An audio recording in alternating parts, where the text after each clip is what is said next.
যুবকদের সম্পর্কে প্রথম হাদিস, রাসূল সাল্লাল্লাহু আলাইহি ওয়াসাল্লাম বলেছেন, কিয়ামতের মাঠে মানুষ যখন উঠবে, আমরা উঠবো কিনা? আচ্ছা, নাকি উঠবো না? যারা আগুনে পুড়ে গেছে তারা উঠবে কিনা? যারা পানিতে ডুবে গেছে, যাদের লাশও খুঁজে পাওয়া যায় নাই, উঠবে কিনা? উঠবে। আচ্ছা, যখন মানুষ উঠবে তখন তাকে 5টা প্রশ্ন করা হবে। কয়টা ভাই? এই 5টা প্রশ্নের আগে সে তার পা সামনেও ফেলতে পারবে না, পিছনেও ফেলতে পারবে না। আমরা কি একটু চিন্তা করতে পারছি কত ভয়ঙ্কর হবে বিষয়টা? এই সামান্য গরমে আমাদের অবস্থা খারাপ। সূর্য সেদিন সামনে, নিচে, আর মানুষ উঠে দাঁড়িয়ে আছে। তাদেরকে 5টা প্রশ্ন করা হবে।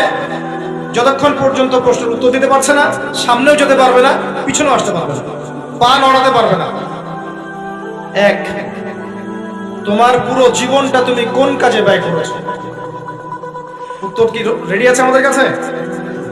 আমরা কি বলতে পারবো, হে আল্লাহ, আমরা আমাদের পুরো জীবন তোমার ইবাদত করে কাটিয়েছি? 2, তোমার যৌবন স্পেশালি তুমি কোন কাজে ব্যয় করেছো?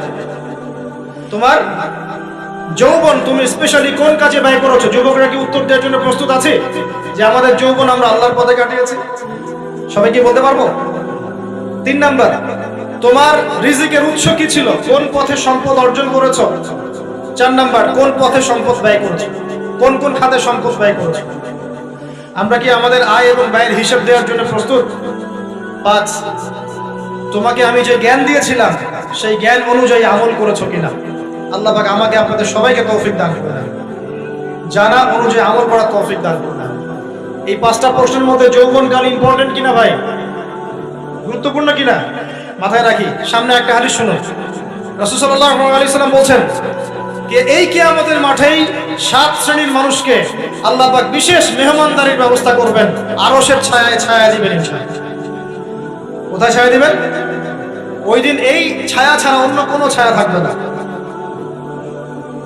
নবী সাল্লাল্লাহু আলাইহি ওয়াসাল্লাম বলেন, তার মধ্যে প্রথম শ্রেণী হচ্ছে ইমামুন আদিল, ন্যায়পরায়ণ শাসক। ন্যায়পরায়ণ, আচ্ছা, ন্যায়পরায়ণ শাসকের একটা এক্সাম্পল দেই।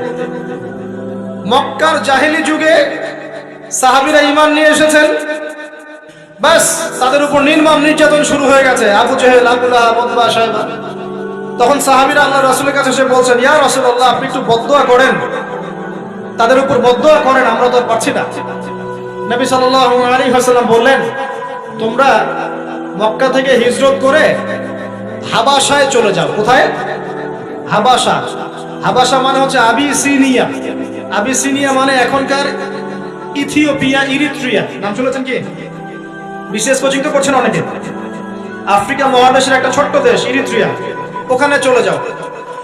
তখন বলেছিলেন তিনি হাবাসায় চলে যাও। সাহাবীরা জিজ্ঞাসা করছেন, হাবাসায় কেন? নবী সাল্লাল্লাহু আলাইহি ওয়াসাল্লাম বলেছেন, সেখানে একজন খ্রিস্টান ন্যায়পরায়ণ শাসক আছেন, যার রাজ্যে কেউ জুলুমের শিকার হয় না। কি বললাম বলেন তো? হাবাসা কে আছেন? একজন মুসলিম না খ্রিস্টান? খ্রিস্টান ন্যায়পরায়ণ শাসক আছেন, যার রাজ্যে কেউ জুলুমের শিকার, মুসলমান নন এমন একজন শাসকের প্রশংসা করে আমাদের নবীজি বললেন, তার রাজ্যে কেউ জুলুমের শিকার হয়। সুবহানাল্লাহ। সাহাবীরা সেখানে হিজরত করলেন। নেতৃত্ব দিয়েছেন জাফর বিন আবি তালিব রাদিয়াল্লাহু আনহু। সেই সাহাবী বাদশা নাজাশী, তার নাম ছিল বাদশা নাজাশী, তার সামনে দাঁড়িয়ে সূরা মারিয়াম তেলাওয়াত করেছিলেন। ওই সূরা মারিয়ামে ইয়াহইয়া, যাকারিয়া, ঈসা, তার মা, এই গল্প ঘটনাগুলো আছে। এই সূরার তেলাওয়াত শুনে বাদশা নাজাশীর চোখ দিয়ে পানি পড়তে পড়তে দাড়ি ভিজে গিয়েছে। সে সেখানে ঈমান নিয়ে আসেন, মুসলমান হন, আলহামদুলিল্লাহ। আমাদের নবীজি তার জানাজার নামাজ পড়েছিলেন। আমাদের নবীজি তার গায়েবানা জানাজার নামাজও পড়েছেন। সুবহানাল্লাহ। এখানে একটা পয়েন্ট খালি বলতে চাই, একজন অমুসলিম শাসক সম্পর্কে আমাদের নবীজি মন্তব্য করেছিলেন, তার রাজ্যে কেউ জুলুমের শিকার হয় না। আর আজকের দিনে সারা বিশ্বের কোন কোন ক্ষেত্রে মুসলিম শাসকদের ব্যাপারেও এই কথা বলা যায় না যে তার রাজ্যে কেউ জুলুমের শিকার হয়। আল্লাহ পাক বলেন, আরশের ছায়া আমি ছায়া দিব 7 শ্রেণীর মানুষকে। কয় শ্রেণী?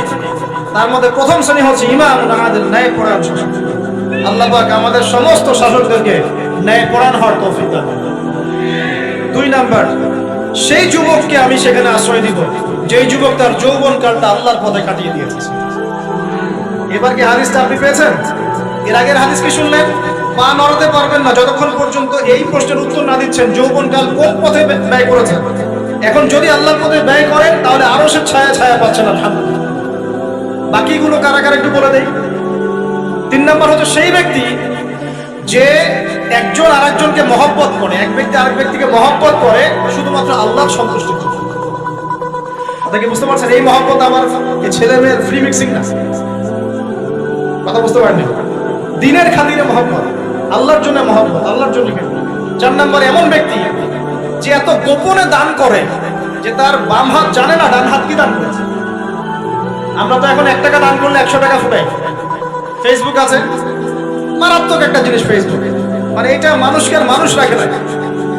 যে ব্যক্তি ফেসবুকে আসক্ত তার সাথে কথাবার্তা বলা, লেনদেন, চলাফেরা খুব ডিফিকাল্ট। মানে কি বোঝেন আগে কথাটা? কেন ডিফিকাল্ট? কারণ সে এত বেশি আসক্ত এখানে যে পান থেকে চুন খসলে সে আপনাকে পাবলিকলি ধুয়ে রেখে দিবে।